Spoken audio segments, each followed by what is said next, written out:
بسم اللہ الرحمن الرحیم، میں ہوں زین العابدین۔ آپ دیکھ رہے ہیں پروگرام جہان سیاست۔ آج کے پروگرام میں سب سے پہلے غزہ پہ بات کریں گے، اس کے بعد بھارت میں جو کسانوں کا احتجاج ہے اس کا تذکرہ ہوگا، اور پھر ایران کے معاملے پر آئیں گے، اور پھر روس یوکرین جنگ کا تذکرہ کریں گے، اور پھر امریکہ کی بات بھی ہوگی، اور یورپ میں جو کسانوں کا احتجاج ہو رہا ہے اس کا تذکرہ ہوگا، افغانستان کے معاملات پر آئیں گے، اور پھر جو ایک آخری موضوع ہوگا ہمارا کیریبین کنٹریز کی کانفرنس۔ یہ کانفرنس کا مقصد کیا ہے، اس کے کیا فوائد ہیں، اس سے بات کریں گے۔ یہ ہیں آج کے موضوعات۔ مرزا صاحب السلام علیکم۔ وعلیکم السلام زین العابدین صاحب۔ دیکھیے، بڑے دکھ کی بات ہے کہ آج یہ 7 اکتوبر سے لے کر اب تک جو ہے جتنا عرصہ گزر گیا ہے اس میں ساری دنیا خاموش تماشائی بنی ہوئی ہے، سوائے ایک کسی درد مند دل کے آدمی نے امریکہ میں خودکشی کی ہے، اس کا ذکر ہم الگ سے کریں گے۔ جی، لیکن دیکھا جائے تو یہ پوری کی پوری دنیا جو ہے اس وقت سوائے اقوام متحدہ کے جو صدر ہے وہ بے چین ہے، اور دوسرے جو ممالک ہیں وہ بلکہ الٹا جو ہے دشمن ایک ایسے ظالم اور جابر اور ایک یعنی جو دہشت گرد ہے اور جو باربیرین ہے، ایک آپ اسے کہہ سکتے ہیں وحشی، اور وحشی سے بڑھ کر درندگی ہے، وہ ملک جو کر رہا ہے اس کی بھی حمایت کر رہے ہیں، یورپ بھی کر رہا ہے، اور ساتھ ساتھ میں نیوزی لینڈ جیسے ملک کو جو کہ اتنا امن پسند تھا، جس کی خاتون وزیر اعظم نے ایک زمانے میں جب اس کے یہاں دہشت گردی ہوئی تھی انہوں نے مسلمانوں کی مسجدوں کی حفاظت کی تھی اور اپنے داد تحسین میں وصول کی تھی۔ اب پہلی مرتبہ یہ ہوا کہ اسرائیل جو ہے ان کا جو چہیتا بچہ ہے اس کی وجہ سے جو انسانیت جو ہے رو رہی ہے، انسانیت دم توڑ رہی ہے، انسانیت جو ہے وہ اس وقت جس خوف کے عالم میں ہے کہ یہ آخر جا کر کہاں پہ منتج ہوگا۔ لیکن بہرحال جو کہ قیامت کی نشانیاں ہیں وہ قریب قریب پوری ہو رہی ہیں، اور اس کے علاوہ جو بڑی جنگ کا جو مارکہ آرمگڈون ہے اس کی طرف ہم بڑی تیزی سے بڑھ رہے ہیں، جسے ہم آخری مارکہ کہتے ہیں مسلمان، اور جو سیریا سے شروع ہوگا۔ تو اب اگر ہم دیکھیں صورتحال کا، اگر ہم اس کو جائزہ لیں اس تمہید کے بعد میں، تو یہ دیکھتے ہیں کہ غزہ کے جو 6.25 لاکھ فلسطینی ہیں، اقوام متحدہ نے یہ کہا ہے کہ جو غزہ کے 6.25 لاکھ فلسطینی ہیں وہ قید سے صرف ایک قدم دور ہیں، جی، اور اس کا عالم یہ ہو رہا ہے کہ جو اور کہہ رہے ہیں کہ اسرائیل جو ہے وہ رکاوٹ بن رہا ہے، قدم قدم پر ایسی طریقے سے کام کر رہا ہے، اتنی تکنیکی طور پر کام کر رہا ہے کہ ان کی امداد کو جو ہے وہ ان تک نہیں پہنچنے دے رہا ہے، جو کہ اس وقت جو بھوکے پیاسے اور قحط کے عالم کے اندر جسے کہا کہ قدم دور ہے کہ اس کے عالم میں وہاں بیٹھے ہوئے ہیں، جی، اور شاید یہی ان کی منشا ہے، اور شاید یہی امریکہ کی منشا ہے، اور شاید یہی تباہی کا راستہ ہے جس میں پھر اللہ کے قہر کا جو نظام ہے وہ اللہ کی قدرت جوش میں آئے گی اور وہ قہر نازل ہوگا۔ تو ہم یہ صورتحال دیکھتے ہیں کہ اب عرب میڈیا نے بہت سی جو فوٹیج جو میں نے سامنے لے کے آئے ہیں، جب گزشتہ خوراک کے حصول کے لیے جمع فلسطینیوں پر اسرائیلی فوج کی اچھا یہ بھی کر رہے ہیں کہ سامان لے رہے ہیں، اس پر بھی فائرنگ کر رہے ہیں تاکہ وہ جمع نہیں ہوں، اور ہوں تو ماریں بہرحال۔ اس پر اس نے کہا ہے کہ اتنے اقوام متحدہ کے حکام نے کہا کہ اسرائیل بڑے منظم انداز میں امداد کو فلسطینی باشندوں تک پہنچنے سے روک رہا ہے۔ اجلاس کو بتایا کہ انتخاب پر غزہ میں 5,76,000 افراد قحط کا شکار ہونے سے محض ایک قدم کے فاصلے پر ہیں۔ اقوام متحدہ کی ایجنسی کے مطابق شمالی غزہ میں 2 سال سے کم عمر اور 6 ماہ سے ایک بچہ خوراک کی شدید کمی کا شکار ہے۔ اگر اس سلسلے میں کچھ نہ کیا گیا تو پھر غزہ میں وسیع پیمانے پر قحط پڑ جانے کا خطرہ ہے۔ اس کے نتیجے میں جنگ کا نشانہ بننے والے فلسطینی باشندوں کی تعداد مزید بڑھ جائے گی۔ عالمی ادارہ کا کہنا ہے کہ اقوام متحدہ کے امدادی گروپ کو غزہ میں رسد پہنچانے والی بڑھتی ہوئی رکاوٹوں کا سامنا ہے۔ ان رکاوٹوں میں سڑکوں کی بندش، باہر جانے اور گفت و شنید کرنے پر پابندی، غیر ضروری طور پر طویل پروسیجر، ٹوٹی پھوٹی سڑکیں اور زمین پہ بکھرا ہوا زندہ گولا شامل ہے، یعنی انہوں نے اس میں وہاں پہ مائنس بھی لگا دیے ہیں۔ جی، اس کے علاوہ امدادی قافلوں پر اسرائیلی فوج کی جانب گولہ باری کا نشانہ بنا جاتا ہے، جس کی وجہ سے ضرورت مند لوگوں تک امداد پہنچنا ممکن نہیں رہا ہے۔ اسرائیل فوج کی جانب سے امدادی کاروں کو ہراساں بھی کیا جاتا ہے، اور CHMA کے مطابق OCHA کے مطابق اس نوع کی رکاوٹیں کھڑی کر کے اسرائیل نے غزہ کی امداد کی تحصیل کے تقریباً ناممکن بنا دی ہے۔ واضح رہے کہ غزہ پر اسرائیل کے حملے میں 5ویں مہینے میں داخل ہو چکے ہیں، اور حملے میں کم سے کم 29,878، اب یہ 30,000 کے قریب جو ہیں فلسطینی شہید ہو چکے ہیں، جس میں بیشتر بچے اور عورتیں شامل ہیں۔ اب اس میں اسرائیل میں جو تازہ ترین ہے جو ہوا ہے واقعہ، وہ یہ ہوا کہ 30 فلسطینیوں کو شہید کر دیا ہے۔ اس نے جبر و استعداد کی جو سرحدیں ہر سرحد کو چھو دیا ہے، پار کر دیا ہے، اور پراگزینوں کے پیشانہ بمباری کر رہا ہے، جس کے نتیجے میں خواتین بچوں کی سمیت 30 فلسطینی شہید ہو گئے ہیں صرف ایک روز کے اندر۔ جی، تو اب یہ شہادت غزہ کے علاوہ نصیر نصیرات اور بویری جو خان یوسف کے پناہ گزین کیمپوں میں ہوئی، جبکہ اسرائیلی فوج نے یہاں پر شدید گولہ باری کی۔ اسرائیل کی 17 اکتوبر سے جاری غزہ پر بمباری سے جو میں نے تعداد بتا دی ہے، اور 70,000 سے زیادہ جو ہے زخمی ہو چکے ہیں۔ جی ادھر دوسرے چلڈرن کی جو بدماندی کرتے ہیں، انہوں نے یہ کہا ہے کہ بھوک افزاد بچوں کی اموات میں تشویش کا اظہار کرتے ہوئے بہت زیادہ اموات ہو رہی ہیں، اس پر تشویش کا انہوں نے اظہار کیا ہے۔ اور طب کے شعبے میں امدادی سرگرمیوں میں مصروف خیراتی ادارے MSF نے خبردار کیا ہے غزہ میں صحت کی دیکھ بھال کا پورا نظام تباہ ہو چکا ہے۔ امریکی ادارے USAID کی سربراہ نے بھی کہا ہے غزہ میں امدادی سامان کی ترسیل کے لیے مزید محفوظ راہداری کی ضرورت ہے اور یہ زندگی اور موت کا معاملہ ہے۔ یہ دو باتیں تو آپ نے یہاں کی سن لی۔ اب اس کے علاوہ پھر صاحب ایک آخری اسپتال تھا الناصر، وہ بھی ختم وہ کر بھی دیا۔ غیر فعال ہو گیا۔ جی ان کو وہ کہہ رہے ہیں جان بوجھ کر رہا ہے۔ جی اب سعودی عرب نے آج پہلی دفعہ، یعنی جو پہلے تو یہ ساری جو تھی وہ پاکستان اس کے اندر وہ بڑی دلچسپی لیتا تھا، لیکن پاکستان نے دیکھا کہ یہ عربوں کا جو معاملہ ہے، انہوں نے صرف یہ ایران کی وجہ سے یا کسی بھی وجہ سے، امریکہ کے دباؤ کی وجہ سے جی اس کو نظر انداز کیا ہے، لیکن ان کی عوام کیونکہ بہت مضطرب ہے عربوں کی، تو اب سعودی عرب جو ہے میدان عمل میں آئے ہیں۔ انہوں نے کہا کہ غزہ ملبے کا ڈھیر بن گیا ہے، سب خاموش ہیں۔ سعودی عرب نے اقوام متحدہ کے اسرائیلی دو باتیں انہوں نے کی۔ ایک تو یہ بیان دیا ہے، اس کے علاوہ یہ بھی کہا ہے کہ اس کا مطلب یہ ہے کہ وہ جان گئے ہیں کہ وہ بہت، یعنی غزہ کے جو آدمی ہیں جو 6.5 لاکھ کے قریب جو ہیں، وہ اب یعنی قریب یعنی فاقہ زدگی کا شکار ہوں گے اور بہت زیادہ اموات ہوں گی۔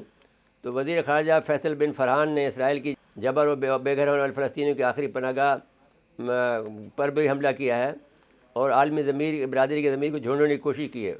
وزیر خارجہ فیصل بن نے سوال اٹھایا کہ ہم یہاں کن حقوق کی بات کریں جبکہ غزہ راکھ کا اور ملبہ کا ڈھیر بن چکا ہے۔ عالمی برادری اس پر کیسے خاموش ہو سکتی ہے جبکہ غزہ کے لوگ بے گھر انسانی حقوق کی بدترین خلاف ورزیوں کا شکار ہے۔ سعودی وزیر خارجہ نے بین الاقوامی قراردادوں کے اطلاق میں دوہرے معیار اور پسندیدہ ناپسندیدہ مسترد کرتے ہوئے اسرائیل کے رفح پر حملے کے تباہ کن اثرات سے خبردار کیا۔ سعودی وزیر خارجہ نے غزہ میں جنگ بندی کے لیے سنجیدہ، منصفانہ اور جامع اقدام کی ضرورت پر زور دیتے ہوئے بین الاقوامی برادری سے مطالبہ کیا کہ ذمہ کو پورا کریں۔ وہ نہیں کر پا رہے ہیں، اور میں سمجھتا ہی ہوں کہ یہ انہوں نے اچھا بیان دیا ہے۔ اس کے علاوہ انہوں نے ایک اور بیان بھی دیا ہے جس میں کہ انہوں نے کہا ہے کہ اگر وہ امریکہ کے حوالے سے بیان دیا ہے، امریکہ نے ان سے یہ کہا ہے کہ اگر امریکہ سے کہا سعودیوں نے کہ اگر وہ یہ جنگ بندی بند کر دے جی تو ہم اس بات کے لیے تیار ہیں کہ اسرائیل کو تسلیم کر لیں۔ تو اسرائیل نے اس کو رد کر دیا ہے کہ فلسطین ریاست قیام کی شرط پر سعودی عرب جو ہے وہ کبھی بھی کسی صورت میں بھی راضی نہیں ہوگا کہ اگر وہ تسلیم کرنا دو ریاستوں بنانے کے حوالے سے، کیونکہ وہ تو یہ میں نے آپ کو بتایا کہ جب میں 2005 میں چنڈی گڑھ گیا تھا انڈیا میں ٹیررزم پر، عالمی ٹیررزم پر گفتگو کرنے کے لیے، تو میں پاکستان کا مین اسپیکر تھا۔ جی پاکستان کا جو ڈیلیگیشن گیا تھا جس میں جنرل طلب مسعود صاحب سے اور سفیر اور ہمارے جو وزارت خارجہ کے سابق سیکریٹری ہیں نجم الدین شیخ وہ تھے۔ اس وقت جو میں نے تقریر کی تھی تو اس پر وہاں کے میں نے اسرائیل کے ایک ایڈمرل نے یہ تقریر کی کہ صاحب یہ جو ہمارے پاس اس کے علاوہ یعنی اسرائیل کا واحد حل یہ ہے کہ تمام ہر فلسطینی مسلمان کو مار دیا جائے۔ جی تو اب اس پر عمل کر رہے ہیں۔ تو اب بہرحال یہ کہ بہت دیر سے یہ لوگ جاگے ہیں، سعودی جو ہے وہ ان کو جو اپنا اثر رسوخ استعمال کرنا چاہیے، جو کہ وہ نہیں کر رہے ہیں۔ ابھی تک وہ یہ دیکھ رہے تھے کہ یہ صرف ایران کا ایسٹ ہے، جبکہ ایرانیوں نے عقل مندی کا مظاہرہ کرتے ہوئے جو آیت اللہ خامنہ صاحب نے کہا ہانیہ سے، جو ان کے سربراہ ہیں، انہوں نے کہا کہ بھائی دیکھیے آپ نے ہم سے اجازت کے بغیر ہی حملہ کیا ہے، تو ہم اتنی مدد کر سکتے جتنے کہ ہم کر رہے ہیں۔ لیکن اس کے علاوہ انہوں نے جو ہے وہ کوشش بھی کی کہ اس کو کسی طرح سے بھی تھوڑا بہت مدد کریں جو وہ کر رہے ہیں۔ لیکن ایک مسئلہ یہ ہو رہا ہے کہ ایک تو ان کے پاس اسلحہ نہیں پہنچ پا رہا ہے، کیونکہ اسلحہ کے اوپر بڑی پیش بندی ہر طرف ہو رہا ہے۔ ان کا خیال یہ تھا کہ کہیں کوئی نہ کوئی راستہ اسلحہ پہنچانے کا لگ جائے گا تو پھر وہ میزائل پھینک کر لیں گے۔ لیکن اب یہ دیکھتا ہے، سمجھ میں آتا ہے، کیونکہ اسرائیلیوں کے جو ہم پروگرام کو دیکھ رہے ہیں وہ یہ کہہ رہے ہیں کہ ہم نے 2/3 سے، یہ میں آج سے 10 دن پہلے کی بات کر رہا ہوں، انہوں نے کہا کہ قریب 2/3 علاقے پر قبضہ کر لیا ہے، اور ہم یہ چاہتے ہیں کہ وہ ہم آہستہ آہستہ پورے کر لیں گے، اور زمینی حملے پر میں نے سعودی عرب نے یہ بات کہی کہ زمینی حملہ نہ کرے، ورنہ تو پھر یہ بہت زیادہ نقصانات ہو جائیں گے اور بہت زیادہ تباہی بربادی ہوگی۔ لیکن اسرائیل نے اس کو رد کر دیا ہے۔ اور ساتھ ساتھ میں اگر ہم دیکھیں، غور سے دیکھیں، تو حماس نے بھی اس کو رد کیا ہے کہ ہم لڑیں گے آخری دم تک اور آخری آدمی تک۔ تو یہ ایک ایسی صورتحال ہے جس میں دونوں طرف سے یہ بات کہی جا رہی ہے، لیکن جنگ میں ایسا کہا جاتا ہے۔ لیکن صورتحال اس وقت یہ ہے کہ حماس اس وقت بہت بری حالت میں ہے، فلسطینیوں کا جیسے اقوام متحدہ بار بار پکار کے کہہ رہی ہے، یعنی اقوام متحدہ آہوازاری کر رہی ہے، آپ یوں سمجھ لیجیے. اتنے سب سے زیادہ اتنا زیادہ ہو گیا ہے کہ جو غیر یعنی اسلام سے اس کا کوئی تعلق نہیں ہے، لیکن انسانیت کے حوالے تعلق ہے. لیکن یہ آدمی جو سیکورٹی کونسل ہے وہ ویٹو کر دیتا ہے امریکہ اس کو. جی تو اب اتنے بڑا ظالم امریکہ کا، یعنی سارے گناہ جو ہے امریکہ کے سر جائیں گے، اس لحاظ سے کہ سب سے بڑے ظلم کا جو جو سپورٹر ہے وہ امریکہ ہے، اور امریکہ کی تباہی بربادی بھی اس کا مقدر یہی نظر آتی ہے ہمیں.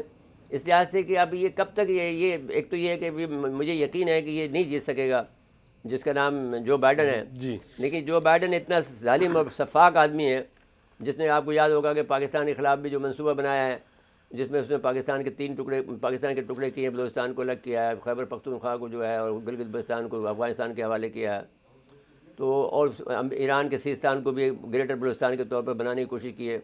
اس کو جو بائیڈن پلان بھی کہتے ہیں، ہم یونون پلان بھی کہتے ہیں، کرنل پیٹر راف پلان بھی کہتے ہیں، لیکن آخر میں جو بائیڈن پلان کہتے ہیں. جی تو اس پر بھی وہ عمل پیرا ہے، ہماری طرف بھی ہمیں تنگ کرنے کی کوشش کر رہا ہے. ابھی دیکھیں گوادر کے اندر جو اتنا بڑا سیلاب آیا ہے، تو آپ یہ کیا سمجھتے ہیں کہ گوادر ہی میں کیوں آیا؟ جبکہ ان اضلاع میں ان ہوتا طرف ہی نہیں ہے. بارش ہوتی نہیں ہے اتنی. ہاں وہ نہیں، 2 نہریں تو وہاں پر 2 دریا تو موجود ہیں وہاں پر، جن کے نام پر ہمارے پاس جو ہیں وہ آبدوزے بھی ہیں. تو وہ دو وہاں پر ایک یعنی طوفانی یعنی جو زیادہ بارشوں میں جو ہوتی ہے، وہ یہاں ہیں موجود 2 نہریں. لیکن وہ نہریں کبھی یعنی میں نے آج 10 سال کی تاریخ میں کبھی ایسا ہوا نہیں ہے. تو اب میں یہ جو گزارش آپ سے کر رہا ہوں کہ اسرائیل نے اس طرح سے اس کو رد کر دیا ہے. اب دیکھیے بدقسمتی کی بات دیکھیے، نیوزی لینڈ جیسا ملک جو ہے وہ یہ کہہ رہا ہے کہ صاحب ہم جو ہے حماس کو دہشت گرد تنظیم قرار دے رہا ہے، اور کسی صورت میں بھی یہ راضی نہیں ہے اس بات پر کہ صاحب وہ آپ ایک شریف ایک اچھا ملک جو تھا، جس کے بارے میں یہ کہا جا رہا تھا کہ بھئی یہ بہت زیادہ یہاں پہ انسانی حقوق کی خلاف ورزی یہ لوگ نہیں کرتے ہیں، یہ اچھے لوگ ہیں، یہ شریف لوگ ہیں، ایک اچھا ملک ہے جس نے کہ مسلمانوں کی ایک زمانے میں حفاظت کی جب ان پر دہشت گرد حملہ ہوا. تو اب وہ حماس کو دہشت گرد قرار دے رہا ہے، اور خود اور نہیں دیکھتا کہ اب اگر دیکھا جائے تو. لیکن یہ ہے کہ یعنی یہ بات ضرور ہے کہ انہوں نے یہ بات ابھی نہیں کہی ہے، پہ 2010 سے یہ بات وہ کہہ رہے ہیں کہ یہ دہشت گرد تنظیم ہے.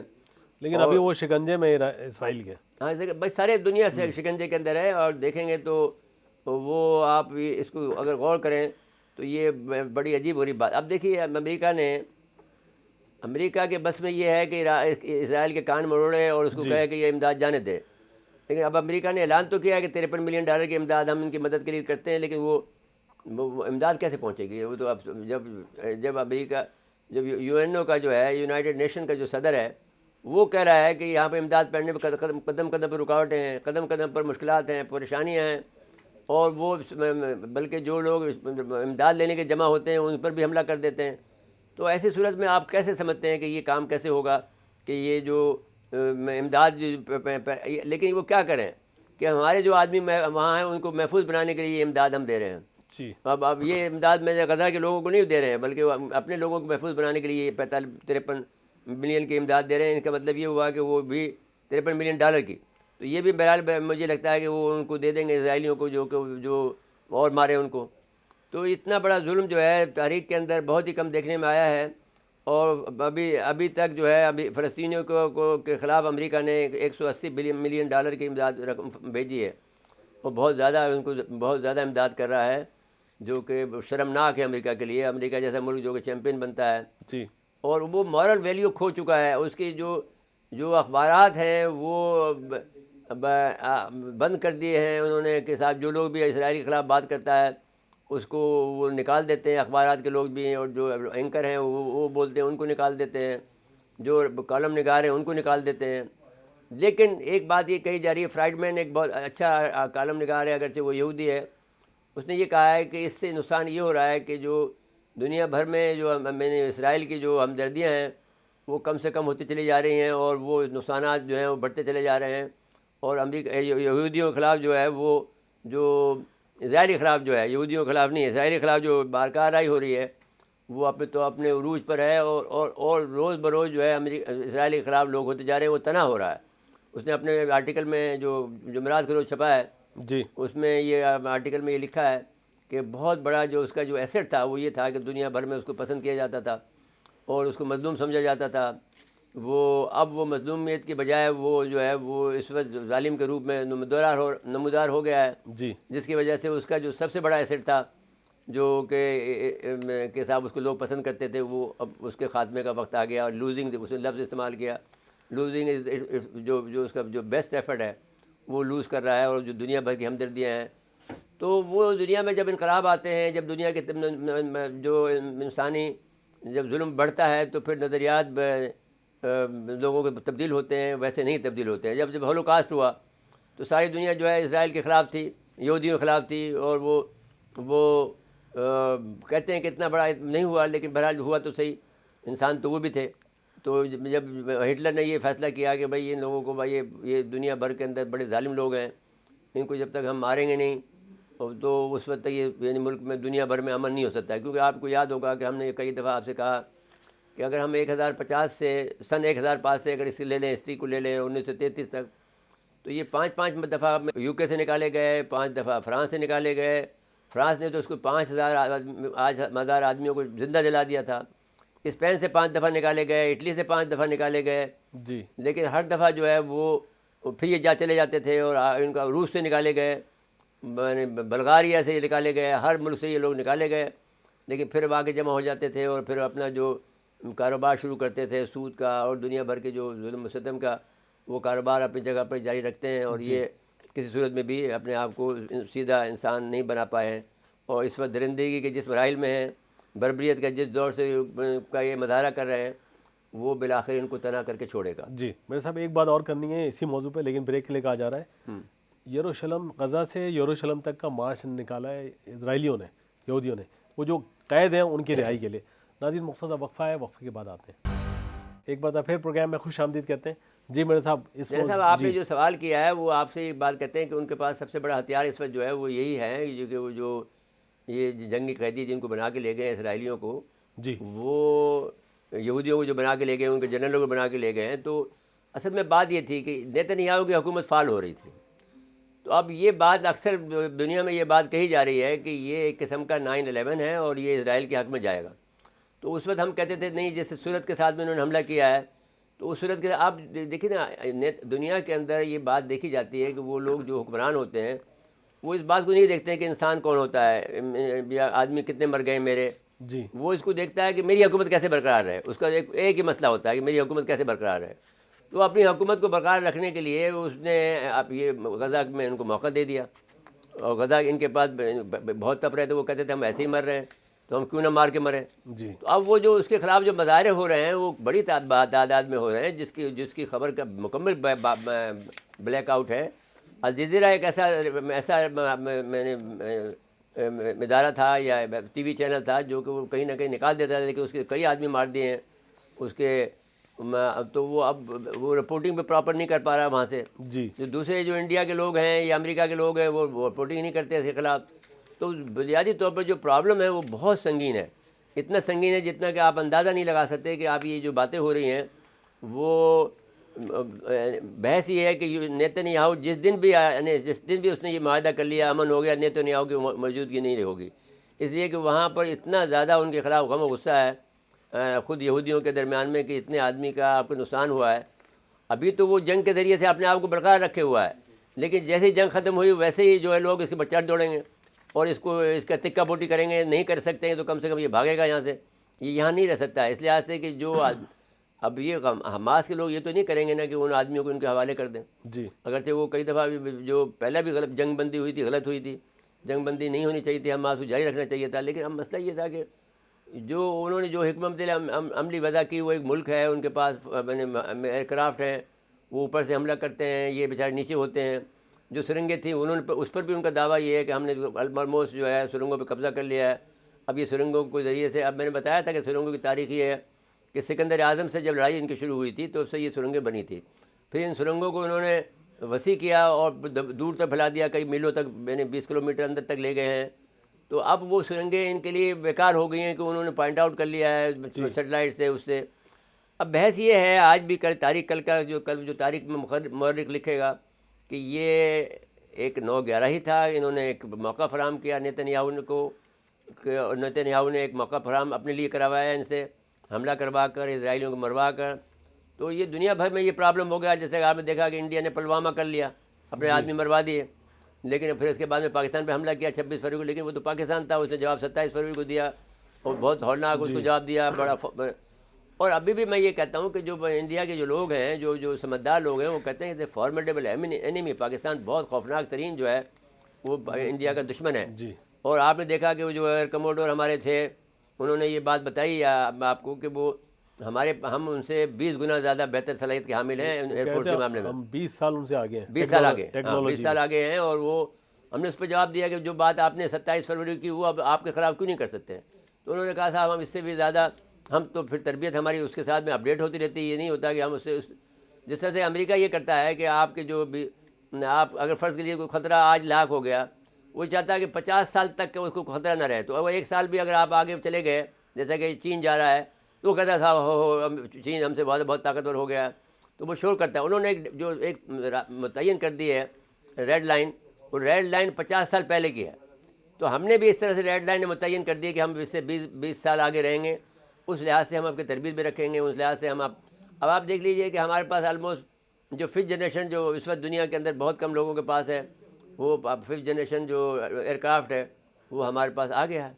4.5 جنریشن کا. سخوئی پہ انہوں نے بڑا وہ مطلب ڈیپینڈ کیا, لیکن وہ ہے نہیں اس طرح سے. اچھا سخوئی بحث یہ ہے, جب میں نے پوچھا جو اس کے ایکسپرٹ تھے سخوئی کے, ایک محفل میں مل گیا ہمیں ان کا کونسل جنرل, تو اس نے کہا بھائی دیکھو جہاز تو جہاز ہے, اٹ میٹرز کہ کون چلا رہا ہے اس کو.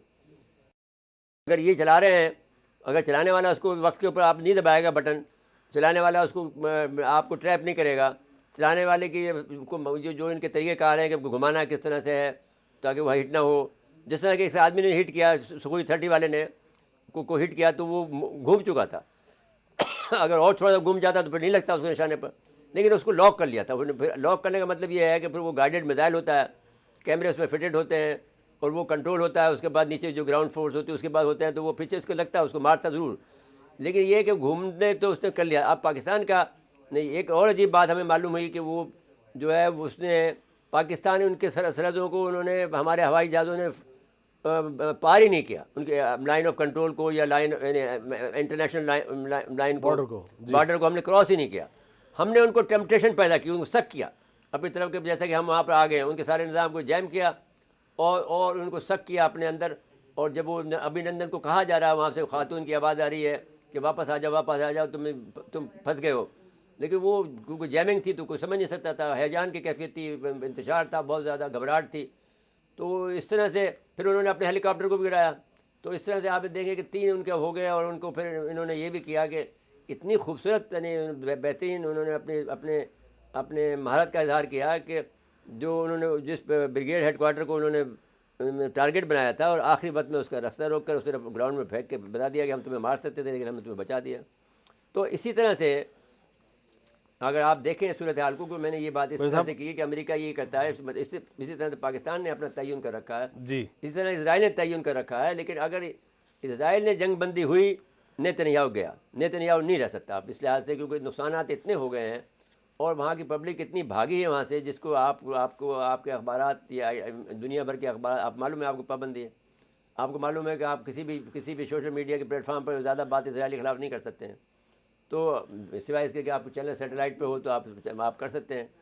تو وہ بھی پھر مسئلہ یہی ہے مسئلہ ہے کہ آپ کا جو معاملہ ہے وہ بہت سنگین ہو گیا ہے. اسرائیل کے لوگ بہت خلاف ہیں نیتن یاہو کے, بس وہ انتظار کر رہے ہیں کہ کس لمحے جو ہے نیتن یاہو تھوڑا سا بھی رکے تو ہم اس کا حساب کتاب کریں. اب چلیں اگلے موضوع پہ آ جائیں. جی, اب بھارت میں کسانوں کی ریلی جو ہے, جو اب یہ اس کا جو ہے 16واں دن ہے, اور پوری طرح اب اس میں ہریانہ کی جو پولیس ہے اس کو بہت شدید تشدد کر رہی ہے. لیکن اگر اس معاملے میں اگر آپ دیکھیں زین صاحب, تو یہ بہت ایک انڈیا کے لیے ایک مصیبت کا باعث بن گئی ہے, اور یہ آسان نہیں ہے کہ وہ اس معاملے کو سنبھال سکے. تو جو صورتحال ہے وہ کافی سنگین ہے. اور اب یہ انہوں نے مارچ کا جب 2 آدمی ان کے مرے تھے تو انہوں نے پھر 1-2 دن کے لیے معطل کر دیا تھا, لیکن اس کے بعد میں پھر انہوں نے جو ہے بھارت کے ابھی 200 میل دور ہیں یہ دہلی سے, تو وہ کوشش یہ کر رہے ہیں کہ یعنی احتجاج یہ کر جو بھی ان کے معاہدے مذاکرات ہوئے تھے وہ مذاکرات فیل ہو گئے. تو اب وہ یہ کہہ رہے ہیں کہ ہر حال میں ہمیں وہاں پر جو ہے ہم جو وہاں پہ گھسیں گے دہلی کے اندر. جی پچھلی دفعہ بھی گھسے تھے تو پھر انہوں نے مذاکرات کیے تھے اور پھر مذاکرات کی کچھ باتیں مان لی تھی اور ان کے جو ان کے مطالبات تھے کسانوں کے وہ مان لیے تھے اور کچھ کے نہیں مانے تھے. تو یہ صورتحال ایسی ہے کہ انڈیا کے لیے اگر کچھ اور جگہ سے بھی معاملے مظاہرے شروع ہو گئے جو پچھلی دفعہ ہوا تھا کہ سارے بنگال کے سارے اتر پردیش کے یو پی کے اور ساری جگہ سے جب میں نے ٹرالر آنے شروع کیے ہیں جی تو وہ اور یہ بھی تو ہزاروں کی تعداد میں اپنے ٹریکٹر لے کے گئے ہوئے ہیں تو وہ ان کو روک رہے ہیں.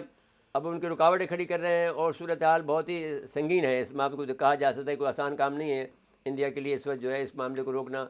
اور ساتھ ساتھ میں آپ کو یاد ہے کہ وہ جو عیسائیوں کے ساتھ جو جنگ ہو رہی ہے وہ الگ مسئلہ ہے. منی پور کا مسئلہ الگ ہے. منی پور کا الگ ہے اور نیکسلائٹ کا الگ مسئلہ ہے. اور بھی کئی معاملات ایسے ہیں جیسا کہ آپ کو یاد ہوگا کہ ہم نے کئی دفعہ کہا ہے کہ 29 کے قریب جو ہے ان کے ایسے ادارے ہیں جو جہاں پر یہ لوگ جو ہے احتجاج علیحدگی کی تحریکیں ہیں. جی تو اب اس کے بعد میں ہمیں بعد میں بتایا گیا کہ اس سے بھی زیادہ ہیں. جی تو اتنا بڑا ملک جو ہے وہ مجھے نہیں معلوم کہ چندر گپت موریہ کے زمانے میں کوئی اتنا بڑا ملک رہا ہو تو رہا ہو. لیکن ایسے آپ دیکھ رہے ہیں کہ عجیب لگتا ہے کہ جب یہ آپ چین ان پہ حملہ کرتا ہے تبت پہ یہ کچھ نہیں کر پاتے. چین تبت کو قبضہ کر لیتا ہے. پھر یہ آپ ہماچل پردیش ہے, پھر یہ دوسری جو چیزیں وہ کر لیتے ہیں. لیکن اب یہ بحث یہ ہے کہ کتنی ان کی صلاحیت ہے اپنے ملک کو سنبھالنے کی, وہ دیکھنے کی چیز ہے. اور اس میں اب یہ دیکھنا بھی پڑے گا کہ کون لوگ ایسے ہیں کہ جو اس وقت سے فائدہ اٹھا کر جب کسان ریلی چلے گی تو یہ کوئی اور سے بھی دوسرے جو ایلیمنٹ ہیں وہ کتنا آگے بڑھ سکتے ہیں. جی یہ ایک سوال ہے. تو اب بحث یہ ہے کہ امریکہ یعنی جتنا لوگ کہتے ہیں کہ پاکستان بھی مشکلات کا شکار ہے تو انڈیا اگر کسان ریلی ہوگی تو کیا فرق پڑتا ہے. لیکن پاکستان اتنے مشکلات کا شکار نہیں, پاکستان ایک سیاسی انتشار کا شکار, سیاسی طور پر ایک ہلچل ہے پاکستان میں. امریکہ جو ہے میرے خیال میں بہت سلولی اپنے آپ کو وہ چینج کر رہا ہے. اس نے احتجاج کیا ہے انڈیا کے میں جو تشدد کیا ہے ان کے اوپر کیا جا رہا ہے, وہ کہا کہ انسانی حقوق خلاف ورزی ہو رہی ہے, آپ لوگ ظلم کر رہے ہیں اور زیادتی کر رہے ہیں.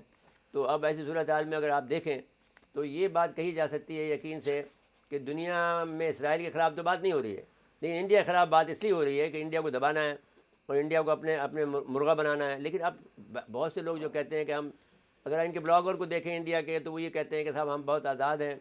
لیکن اگر آپ دیکھیں تو سارے ان کے جو بحری اڈے ہیں تو امریکہ کے پاس چلے گئے ہیں معاہدے کے تحت. 5 معاہدے کیے انہوں نے اور 5 معاہدے کمیونیکیشن کا معاہدہ ہوا ہے, اڈوں میں جو ہے تیل کی ترسیل کا معاہدہ ہوا ہے, ایک دوسرے کے ساتھ میں کمیونیکیشن کوئی بات چیت کرنے کا معاہدہ ہو چکا ہے. اور وہ جنگ کی صورت میں دونوں ملک ایک دوسرے کے خلاف ایک دوسرے کے بحری اڈے استعمال کر سکتے ہیں. تو جب آپ یہ دیکھیں گے تو آپ اس بات کو سمجھیں گے کہ امریکہ کے کہنے میں انڈیا نہیں آ رہا ہے. تو دباؤ کا راستہ اختیار کرنے کے لیے انہوں نے یہ طریقہ اختیار کیا ہے کہ یہ جو کسانوں کی ریلی ہے اس کے خلاف انہوں نے بیان بازی شروع کی ہے تاکہ وہ دوسرا پھر انہوں نے پاکستان کی مدد کرنی شروع کی ہے, پاکستان سے پینگیں بڑھانی شروع کی ہے کہ بھئی ہمارا تم نہیں جاؤ گے تو ہم پاکستان سے کام لے لیں گے. تو یہ جو صورتحال ہے یہ یوں آپ کہہ لیجیے کہ امریکہ تو اپنی چالیں چل رہا ہے. اسرائیل میں جہاں انسانوں کے کوئی بے دریغ مارا جا رہا ہے جانوروں کی طرح سے, انسانوں کے انسانیت جس پہ شرما جائے وہ حرکتیں کر رہا ہے, وہاں پہ تو وہ بول نہیں رہا ہے. لیکن یہاں پہ بول رہا ہے انڈیا کے خلاف, اس لیے بول رہا ہے کہ انڈیا کو دبائے اور اپنے پنجے میں جو ہے جو لیے ہیں تو وہ کہتے ہیں چین سے لڑائے اور تاکہ چین کو کمزور کر سکے. جی لیکن جو ہندو جو ہے وہ لڑے گا بڑھے گا نہیں, وہ اس کو ان کو چکمہ دیتے رہے گا. وہ کہتا ہے وہ مذاق کرتے ہیں کہ تو یہ امریکہ کیا سمجھتا ہے ہم نے آپ کو. اب ہمیں تو بات کرنی چاہیے امریکہ سے کہ سینہ تان کے کھڑا ہو جانا چاہیے امریکہ کے سامنے کہ بھائی تم ہمیں اثر نہیں دو گے تو ہم روس سے لے لیں گے, فرانس سے لے لیں گے اور کسی سے لے لیں گے, اسرائیل سے لے لیں گے, تمہاری کیا ضرورت پڑی ہمیں. جی تو اب وہ اس سے امریکہ کافی پریشان ہے اور کہہ رہا ہے کہ اب ہم کیا کریں. تو یہ طریقے استعمال کر رہا ہے, ایک پاکستان کو استعمال کر رہا ہے, دوسرا جو وہاں پر جو بے اطمینانی ہے اس کے استعمال کرنے میں ان کے بعد دباؤ ڈال رہا ہے. جی اگلے موضوع پہ آ جائیں, آپ ایران کی بات کر رہے تھے. شام اور اسرائیل میں یہ ہوا ہے کہ انہوں نے گولان ہائٹ کے قریب جہاں پر کہ حزب اللہ کے جو ہیں علاقہ جہاں پر کوئی اڈے ہیں ان کے یا ان کے ٹھکانے ہیں ان پر انہوں نے بمباری کی ہے اور 2 جنگجوؤں کو ہلاک کر دیا ہے. جی تو اس کے علاوہ جو ہے بحر احمر میں ان کے 5 جو ڈرون تھے وہ گرا لیے ہیں. اور یہ 2 واقعات ایسے ہوئے ہیں جس کی وجہ سے ایران نے تھوڑی سی آج کے جو رپورٹ کے مطابق ایران نے تھوڑی سی اپنے آپ کو روکا ہے، اور وہ تھوڑی سی پسپائی تو نہیں کہہ سکتے اسے، لیکن اس نے تھوڑا تحمل کا مظاہرہ کیا ہے، تھوڑا ریسٹین کا لفظ ریسٹین کا استعمال ہوا ہے، جی تحمل کا مظاہرہ کر رہا ہے ایران۔ تو اب ظاہر ہے کہ 5 ڈرون کا گر جانا تو کوئی ایسی بڑی بات نہیں، جب جہاں ہزاروں کی تعداد میں ڈرون ہوں تو اس میں 5 ڈرون کی حیثیت کیا ہے، لیکن وہ بمباری بھی کر رہے ہیں، ڈرون بھی مار رہے ہیں۔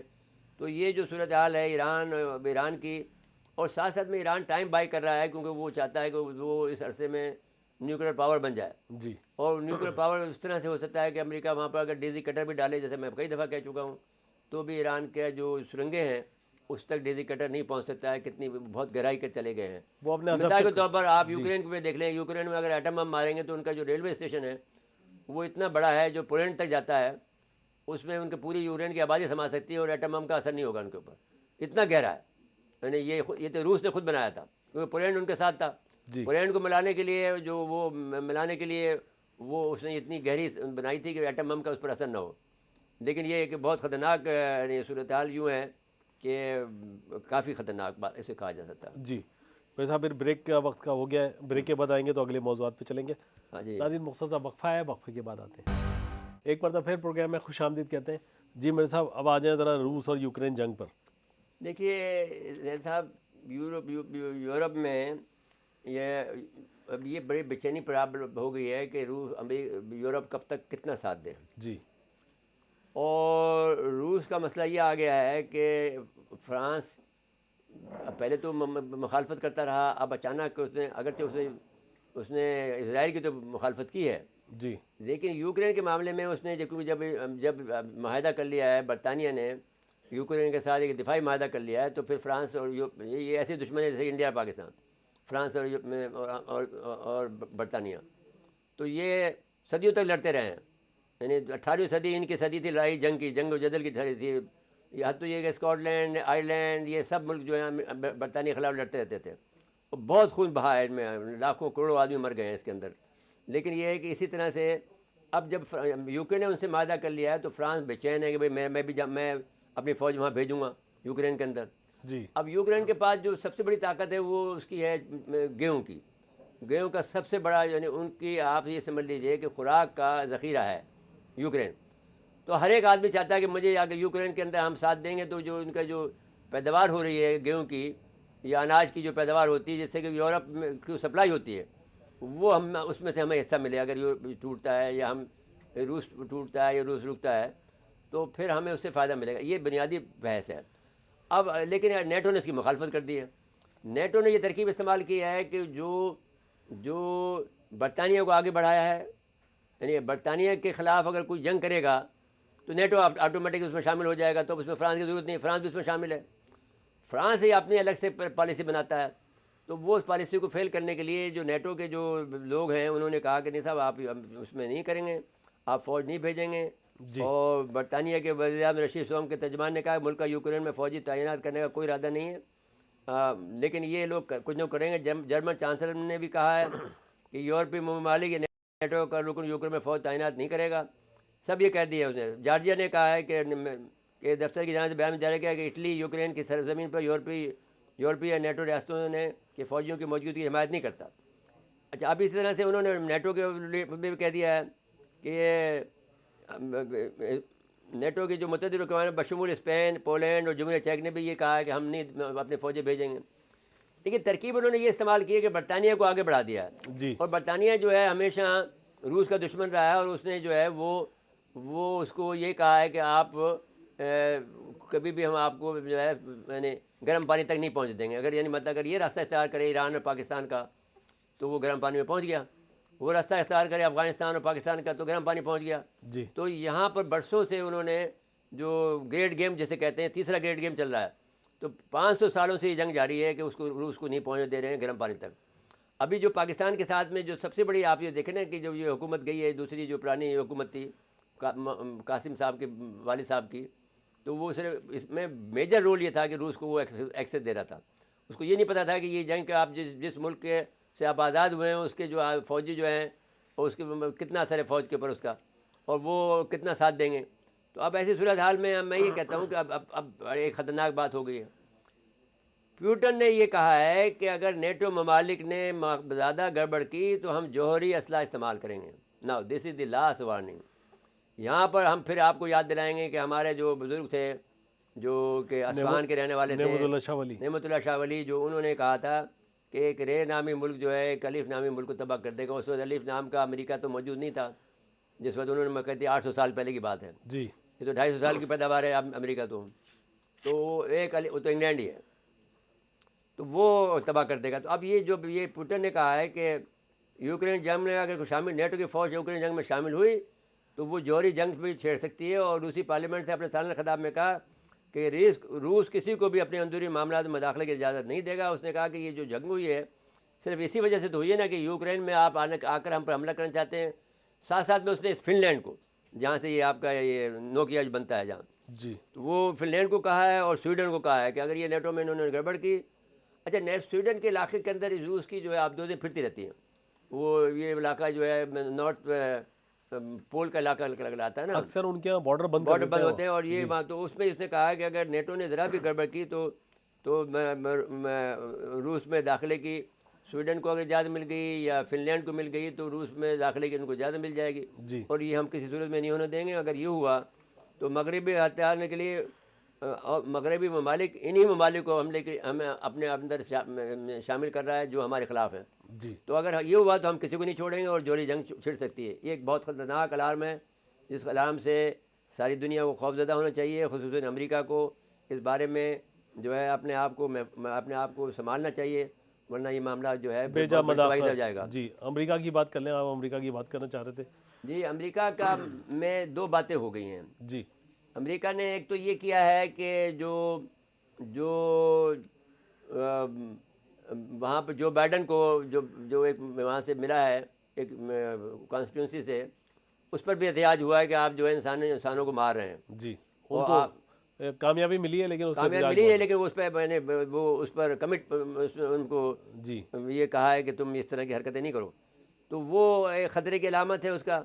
دوسری بات جو اس نے کہی ہے کہ اس میں ایک عجیب بات یہ ہوئی ہے, جیسا کہ میں نے کہا کہ وہ جو ایک آدمی ہے امریکہ کا, جی وہ امریکہ نے کہ اس آدمی نے جو ہوا باز تھا اس نے اپنے آپ کو جو ہے آگ لگا کر میں نے جلا لیا ہے. جی اس پر اس نے امریکہ نے کہا ہے کہ صاحب یہ بڑا, میں نے جو پینٹاگون نے کہا ہے کہ یہ ایک بڑا میں نے افسوسناک واقعہ ہے, المناک واقعہ قرار دیا انہوں نے.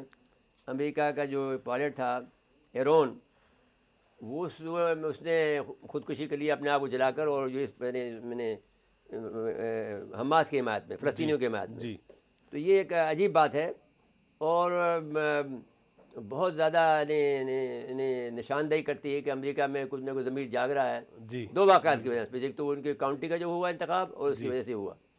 تیسری بات جو ہے وہ یہ بات ہوئی ہے کہ وہ جو اس نے وہ ہم نے بتا دیا ہے کہ وہ اس نے جو ہے وہاں پر حملے کیے ہیں, اس سے پہلے آپ حملے کیے ہیں. جی وہ بھی ذکر کیا تھا, دیکھیں ہیلری کلنٹن جب گئی تھی ہاں. ان پہ بھی شور ہوا تھا, قاتل قاتل نعرے ہاں جی لگائے. لگے تھے, لیکن ابھی امریکہ بٹ رہا ہے. امریکہ میں جو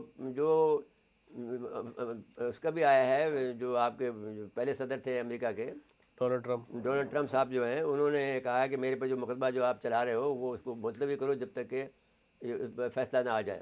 تو وہ ایک الگ بات ہے. اب یہاں اس کے بعد میں ہم چلے یورپ کی طرف چلے. جی یورپ میں جو کسانوں کا یورپ میں بھی کسانوں کی ریلی شروع ہو گئی ہے. وہ کہہ رہے ہیں کہ جو ہم جو ہے اناج پیدا کرتے ہیں اور ہم ہی بھوکے رہتے ہیں, تو یہ کیسے ہو سکتا ہے.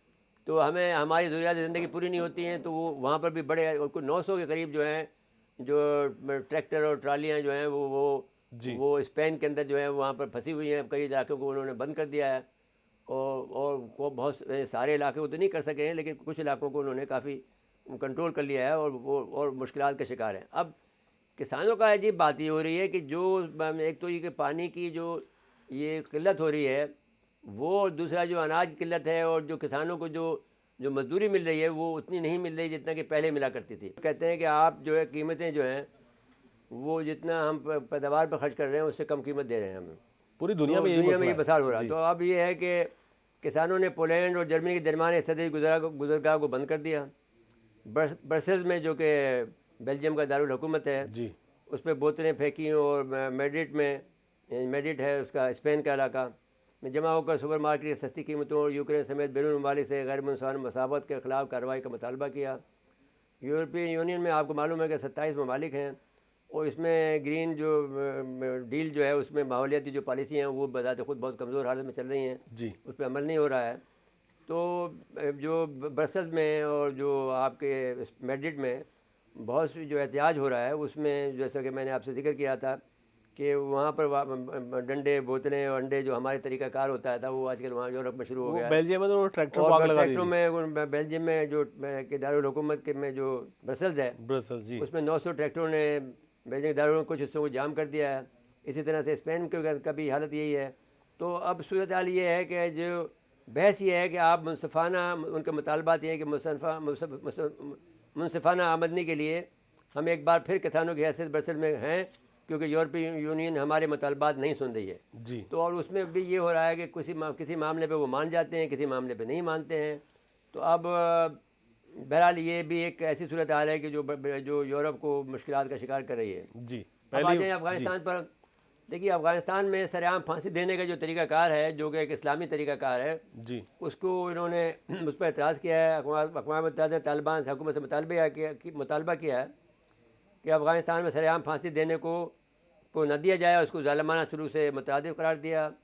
اقوام متحدہ کے انسانی حقوق کے ہائی کمشنر کے دفتر کے ترجمان نے کہا ہے کہ گزشتہ ہفتے افغانستان کے ایک فٹ بال اسٹیڈیم میں 2 افراد کو سرعام پھانسی دیے جانا پریشان کن ہے۔ جی اب یورپ میں پھانسی نہیں دی جاتی، لیکن اسلام یہ کہتا ہے کہ جو شر کو جڑ سے اکھاڑ دیا جائے اور لوگوں کو خوف میں مبتلا کیا جائے تاکہ وہ پھر نہ کر سکے۔ تو اس سے یہ فائدہ ہوتا ہے کہ ایک آدمی کی موت 10,000 آدمیوں کی موت اس کو بچا دیتی ہے، لیکن یہ لوگ اس پر اعتراض کرتے ہیں۔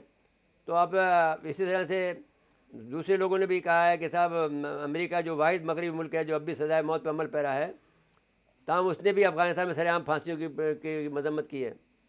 امریکی وزیر خارجہ کے ترجمان میتھیو ملر نے کہا کہ سرعام پھانسی کی سزا دینا بربریت کی ایک اور علامت ہے جو افغانستان حکومت اپنے ہی لوگوں کے سامنے دکھاتی ہے۔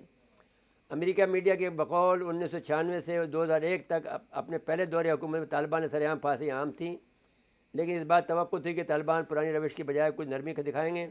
یاد رہے کہ طالبان کے سپریم لیڈر ہیبت اللہ اخونزادہ کے دستخط شدہ موت کے وارنٹ پر گزشتہ ہفتے 2 مجرموں کو مقتولین کے دباؤ نے سرعام گولیاں مار کر اس پر عمل درآمد کیا، سزا موت کا جو حکم نامہ تھا۔